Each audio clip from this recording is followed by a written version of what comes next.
In my simple view of the world, what it does is it takes what appears to be an opaque English language and it makes it transparent.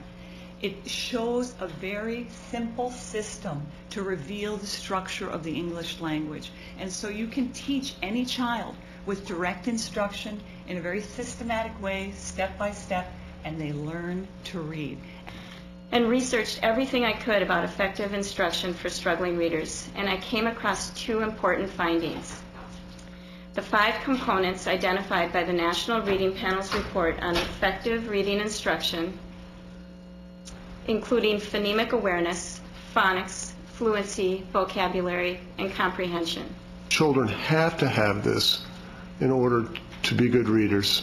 And the 5 strands, again, are phonemic awareness, phonics, fluency, vocabulary, and comprehension. But that alone is not enough. Teachers have to have an explicit understanding of the structures of language. Look at the potential, because in 2000, the National Reading Panel published this incredible piece of research. This is the recipe on how you teach reading. And I think if you ask anybody who's in the profession of reading, is this a sentinel document? And they'll say, yeah. We have to teach directly, explicitly, and sequentially, starting from the very base and building up.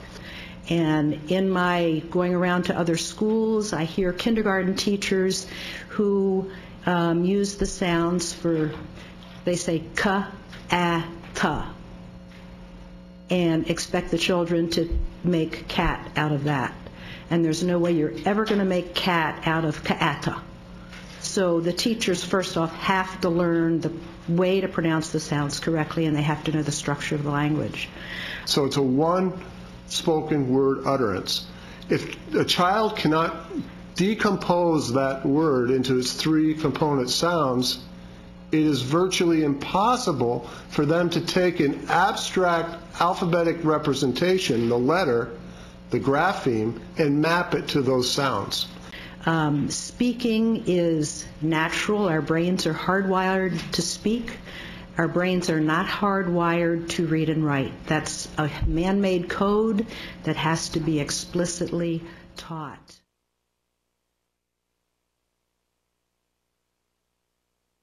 Good reading instruction is good reading instruction. No matter whether it's for the struggling reader or for the emerging reader. So they said, why don't we teach, instead of having these kids pulled out for special ed, why don't we teach them in the classroom? In fact, if you go through the 600 pages of the National Reading Panel's recommendations and studies, you'll see that they're talking about reading instruction for all children. But that teacher taught him about syllables. He was 6th grade. Syllables, you can take a larger word and break it into small pieces. So that teacher was actually teaching to his intelligence, as well as teaching him the basics of the language that you would learn in 1st grade. These students make up 20 to 30% of the students in each of our 1st through 3rd grade classrooms. They participate in language and reading instruction from the basal in a whole group setting each day. What we're doing that's making it so effective, the Rochester Public School District has adopted as their core curriculum the Scott Forsman curriculum, which is very research-based. It has the 5 strands. It's wonderful. The green block represents a. Can you show me a?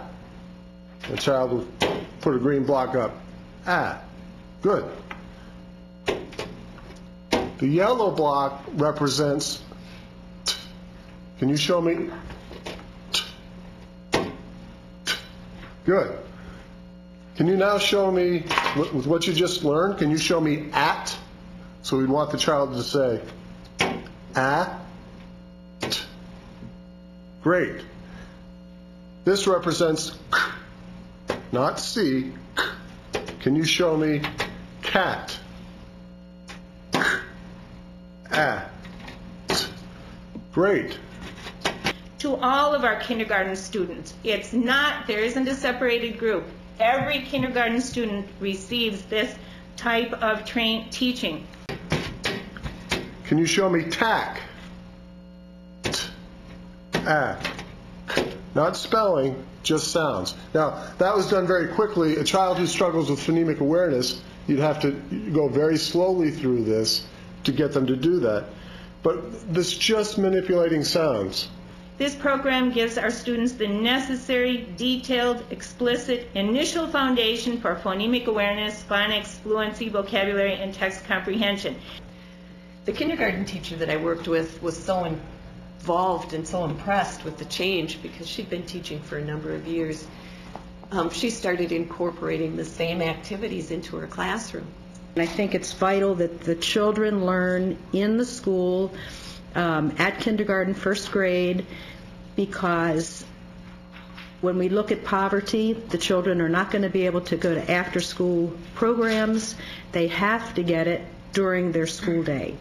And the only way they're going to get it at their school day, during their school day, is if the teachers are trained correctly so they know how to teach it to them. However, there are far too many kids, just like Emmy, who are struggling to read and struggling to find their own self-worth. I've witnessed effective reading instruction taught by true professionals that understand the importance of teaching the 5 components of effective reading instruction in a direct, explicit, and systematic way. There are those terms again. You've heard those quite a bit. And I've seen it firsthand. The evidence is conclusive. With the right instruction, all kids can learn to read and read well. In Montgomery, Alabama, not a good situation. But they stood up, they were optimistic, they went out, they brought in a new program, Read Well, and it came along with consultants. They went in and worked with the teachers. 2002, 37% of their kids passed their state test.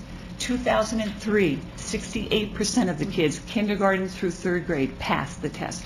2004, 80%. Waiting for children to diagnose them, waiting for them to fail is a flawed model. We have to figure out how to get direct instruction of the 5 strands of reading in the regular classroom.